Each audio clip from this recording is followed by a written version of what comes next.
É, eu sou um ponto fora da curva, né? Aquela eleição de 2010, por exemplo, quando eu ganhei, eu disputei a eleição com 2 ex-governadores e com 2 senadores no mandato. Era pouco provável a minha eleição. Mas, enfim, Entendi. deu zebra. Às vezes, assim, tem um negócio que é o outro nome da zebra, e isso que é o maravilhoso da democracia, que se chama vontade popular. Quando o povo quer fazer alguma coisa, tem que respeitar. Mas é muito jovem, né, pra entrar na política, 23 anos, e ganhar, né?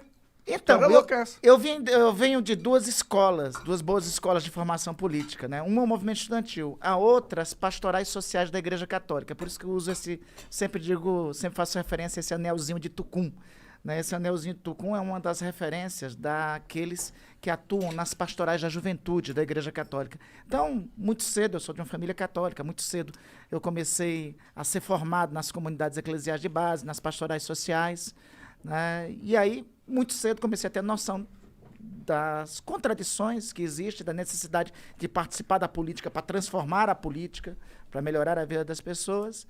Aí isso foi me acompanhando ao longo da vida. Também teve um papel muito grande. Meu pai era sindicalista, aliás, graças a Deus ainda está vivo, é sindicalista, e tudo isso me influenciou. Igreja, Entendi. movimento estudantil, pai. Cara, esse lance de entrar na política pra mudar a vida das pessoas e tal, cara, você vai me desculpar, Por favor. mas, porra, não é muito difícil mudar a vida das pessoas por meio da política? A política, e aí quem diz isso não sou eu, viu, Igor? É um carinha que viveu há muito tempo atrás, é um filósofo fundador do...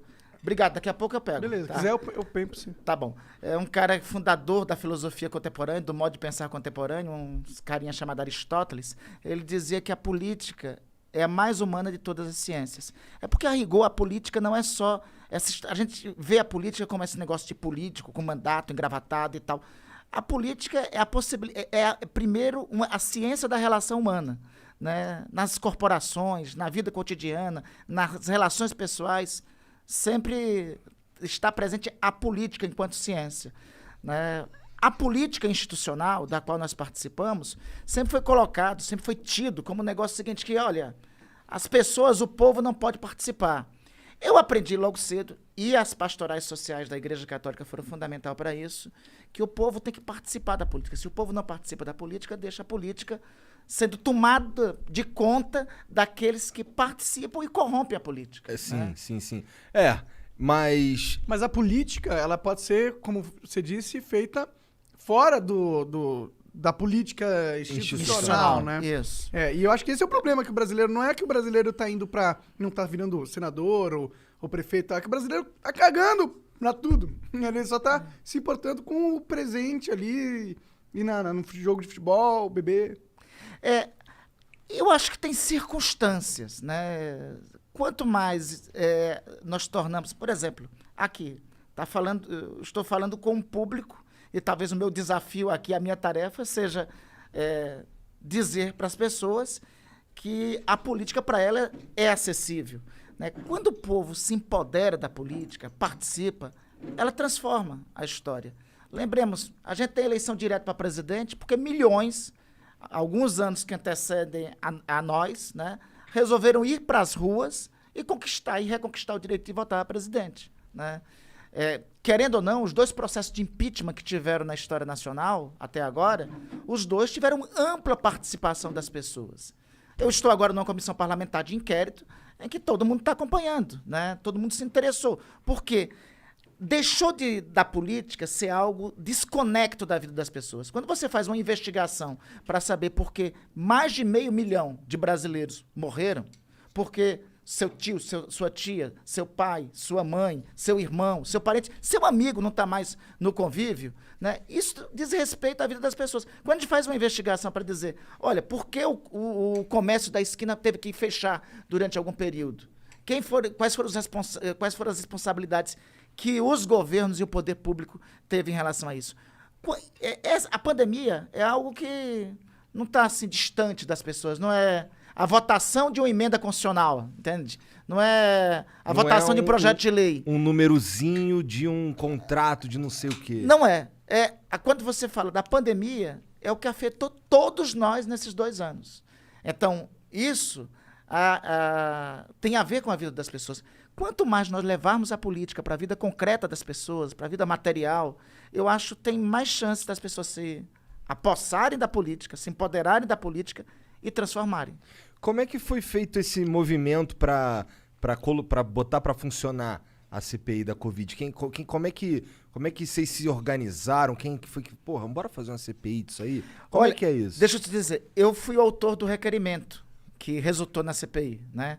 Na Constituição, a regra diz o seguinte, que CPI é direito de minoria. O que quer dizer isso? Só traduzindo rapidamente. Que a minoria parlamentar tem direito a propor uma comissão de investigação. Só que propor uma CPI, conseguir uma CPI, sempre não é uma tarefa muito fácil. No começo desse ano, lá pelo dia 12, 13 de janeiro, acho que todos vocês acompanharam a tragédia que estava em curso em Manaus. Uhum. Né? Foi o alvorecer trágico da segunda onda da pandemia aqui no Brasil. Eu vi aquilo e de imediato disse, olha, a gente tem que tomar uma providência para isso. Qual é a providência? Vamos propor uma investigação. E até aquele momento, os dados do Brasil do enfrentamento à pandemia eram muito ruins, né? Então, vamos juntar o que está acontecendo com Manaus com o enfrentamento errado que está se dando em relação à pandemia aqui no país. E propusemos a comissão parlamentar de inquérito. Eu juro para vocês que minhas expectativas naquele momento eram baixas, né? Eu disse, olha, vai ser difícil conseguir as assinaturas. Se conseguir as assinaturas, vai ser difícil instalar. Se conseguir instalar, vai ser difícil ter uma maioria que queira tocar a investigação. Se conseguir tocar a investigação, o governo vai conseguir abafar, já não vai. Minha perspectiva era as piores. Bem naquele pessimista, momento. né? É realista para as circunstâncias que nós estamos, né? Eu tenho uma frase de um filósofo italiano chamado Antonio Gramsci que eu gosto de sempre utilizo como mantra, né? Otimismo da vontade, pessimismo da razão. Naquele momento estava valendo mais, Monarca, o meu pessimismo da razão ali para concretizar. Mas a gente conseguiu. Mais cedo do que imaginávamos, em fevereiro nós conseguimos as assinaturas necessárias. Por que você acha que vocês tiveram essa facilidade que você nem esperava?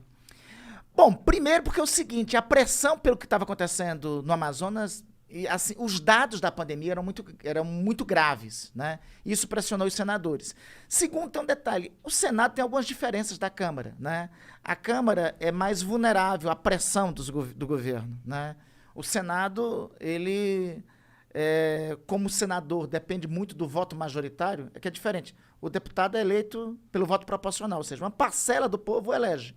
O senador não, pretende do voto da maioria dos cidadãos. Então ele é mais vulnerável à pressão popular. Eu acho que isso teve um papel... Os congressistas, né? Os senadores. Os senadores, verdade. Os senadores. Desculpa, Porque o nosso parlamento tem 2 casas, sim, né? sim. A Câmara, que é a Casa de Representantes do Povo, o Senado, que é o caso dos representantes da Federação. Então acho que isso influenciou para pressionar os senadores a subscreverem, né? E o segundo, a coordenação do governo estava muito frágil naquele momento. E a gente foi conseguindo assinaturas, quando vimos, tínhamos assinaturas. Aí teve resistência para instalar. E aí 2 colegas senadores, o Jorge Cajuru e o Alessandro, foram ao Supremo Tribunal Federal, conseguiram uma medida, e aí isso determinou a instalação da CPI. E depois, na composição da CPI, se constituiu uma maioria que disse o seguinte, olha, não, vamos tocar a investigação. Junto com isso, teve mais um outro efeito, né? As pessoas começaram a acompanhar a CPI, a pressionar, a ficar de olho nas senadoras, nos senadores, na atuação. Isso começou a criar uma exigência maior por resultados. Sim, até porque tá tendo ampla cobertura de tudo quanto é lugar. Inclusive, não é nem muito difícil, dá pra ver ao vivo, é fácil, né? Não é... Isso é uma parada que eu acho maneira. Mas, cara, será que vai chegar... Eu sei que não é o papel da CPI em si, mas será que chega um momento que a gente também dá uma olhada como é que foi a coordenação dos governadores? Porque a CPI não pode investigar governador, pode? Não, por CPI no âmbito federal, não, por 2 razões. Primeiro, por força da própria Constituição, que impede. Segundo, por força do regimento do Senado. O artigo 147 do regimento do Senado diz que não pode se constituir comissão parlamentar de inquérito em relação a Câmara Federal em relação aos governos estaduais. E também porque tem um negócio, assim, que a Constituição define algumas regras. Nós somos, Monarca e Igor, uma república federativa. O que é uma federação? São estados que se associam, abrem mão de sua soberania e mantêm sua autonomia. É por isso que nos estados tem assembleias legislativas e tem ministérios públicos estaduais, né? Então, assim, nós temos que cobrar.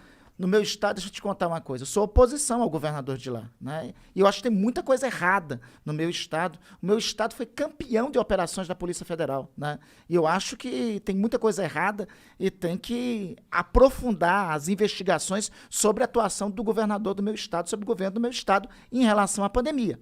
Ocorre que quem tem que fazer isso é a Assembleia Legislativa e é o Ministério Público Estadual, né?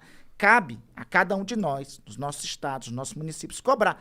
A quem de respeito tem essa responsabilidade de investigação, né? Entendi. A limitação em relação ao Congresso Nacional é clara, é flagrante, né? E é por isso, essa é a beleza assim, da nossa Constituição e da nossa formatação. Nós temos estados, os estados têm sua autonomia, lá tem assembleias legislativas, lá tem Ministério Público. Nós temos a União, quem fiscaliza a União é o Congresso Nacional, é o Legislativo, é o Senado e a Câmara, e ele que tem que cumprir o papel de investigação. É que eu já vi uns governistas falando que na CPI, pô, chamou tal, pô, tem que chamar os governadores, pô. E aí eu fico, caralho, esse cara é político e não sabe como é que... Eu que sou um bosta, tá ligado? Sei que não compete os caras chamar governador. Igor, eu acho que eu vou te convidar para ser... A gente tem que dar um jeito aí de te colocar como um membro lá da CPI. Eu não, porque tô fora. Você tá com uma clareza e uma clarividência maior que alguns colegas. Porque, às vezes, eu acho até que não é... Que não pode ser por ignorância. Não é. Eu acho que eu acho que não é ignorância. Eu acho que isso é determinado, é consciente. É, obviamente, para nós... Porque, veja, se a gente sair do rumo que nós estamos frequentando, e qual é um caminho para sair do rumo? Vamos derivar por aqui. Aí a gente deixa de cumprir o nosso papel e deixa de dar muitas das respostas que eu acho que os brasileiros estão cobrando de nós nesse momento.